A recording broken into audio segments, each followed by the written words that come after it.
Hey guys, welcome back to the C++ video tutorial. This is Joey at Joey Central, and today we are going to get our feet wet. We're going to actually develop our very first program, and this is going to be a very simple program.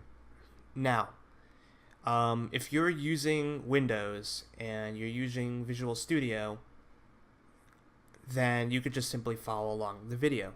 And you can kind of do that if you're using Xcode as well, though there are some differences, and I will show you the difference in just a moment because I just tested this out using both Xcode and Visual Studio. So I will show you the difference on how it's going to look when you first start typing in your program. So without further ado, let's get started. So to create our new project, we're going to click on File, New, and then Project. So if you're not at this menu already, look for Visual C++, and then click on Windows Desktop. And then it should be the very first option, the Windows Console application. This is what you want. So basically down below, we're gonna actually do this. We're gonna name this Hello World. That's gonna be the name of our program, and then click on Browse in order to save it to the folder that you can pretty much find everything in. I prefer making a whole new file or a folder and putting it on the drive. So I named the folder YouTube Programming Tutorial Series. You can name it whatever you want, but make sure it's organized so that way you can come back to any project or program that you're working on. And you can even, and here's the thing, you can also just make a test program as well. If you want to test something out, for an example, and before you go in the comments section on YouTube and ask, what happens if I do X instead of Y? Well, you can kind of test this out yourself, because there's a lot of scenarios and what ifs in the realm of programming. And truth of the matter is, most of programming is ambiguous, and even those who have PhDs in computer science don't know all the answers. So experimentation is pretty much very valuable in the realm of programming. So anyways, once we have the name of our program and we have the location designated, we're going to click OK. And make sure that you have Create Directory for Solution checked as well. And then you click OK.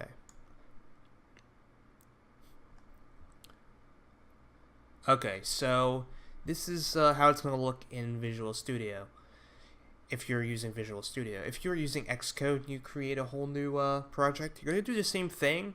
You're going to look for C++ and you want to make a console. It should be called console. So anything called console, that's the option you're going to select. And it's the same thing as well, name your project, and then Xcode's relatively simple. It's not that hard, really. So this is how it's going to look in Xcode once you create your project. So as you can see, there's a little bit of a difference between Visual Studio and Xcode right over here. The main difference is, when you look at the main function, you're going to see two arguments inside. You're going to see an integer, and then you're going to see an array of chars. This can be very confusing, and I would just completely get rid of that because you don't need it.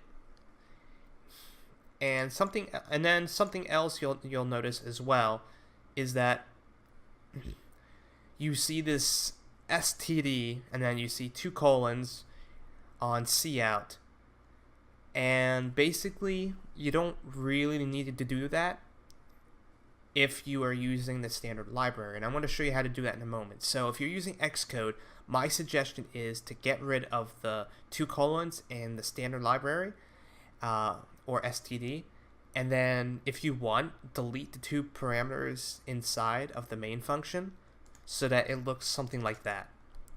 Now if you're using Visual Studio, you have to include this stdafx. I don't know what that is. I don't ever recall seeing that before when I when I last used Visual Studio. And now keep in mind, it's been a pretty long time since I last used Visual Studio, so I mean, it might have been a recent change. So yeah, if you're using Visual Studio, you're gonna have to include that. So, and it should be included when you create your project. So just leave it there. But if you're using Xcode, then you don't have to use that. You can just simply stick with the IO stream. But for Visual Studio, we have not included IO stream, so that's something we want to include. So if you're following along with Visual Studio, we're gonna use the pound key and then include space, and then you're gonna use the left arrow, and we're gonna do IO stream.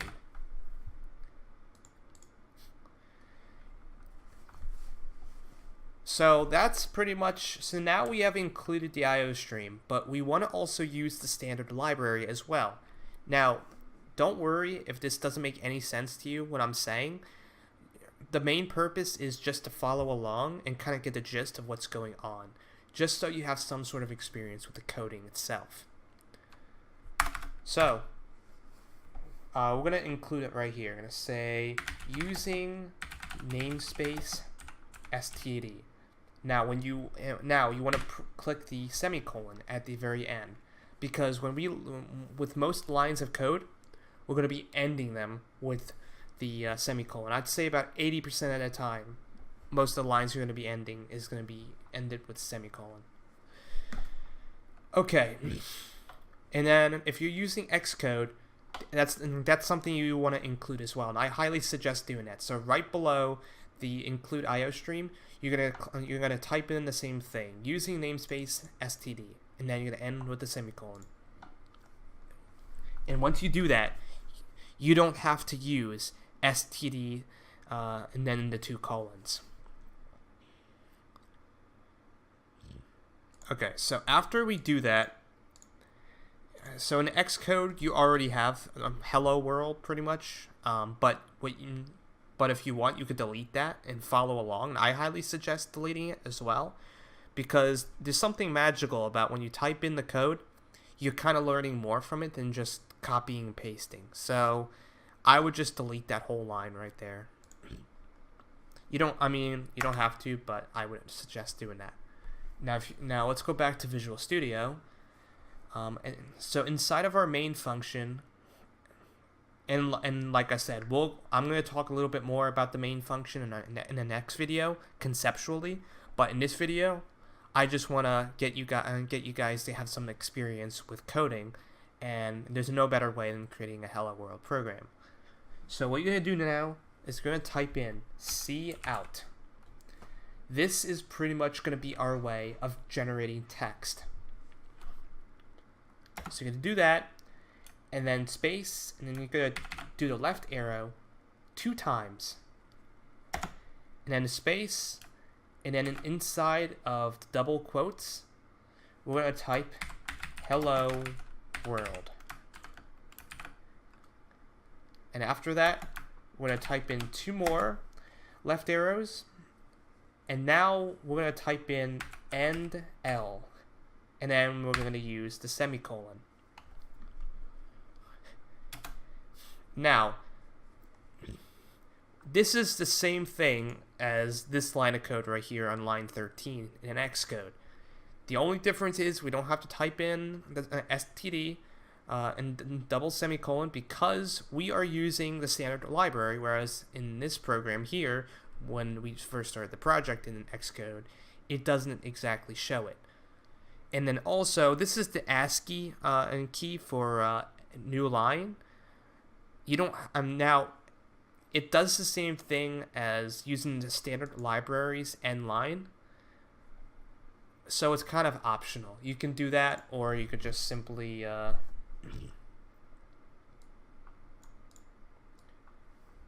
I can do this, which is going to be a / n. Either way, either way is fine. Now, if you're using Visual Studio, This is what happens when we try to compile our program.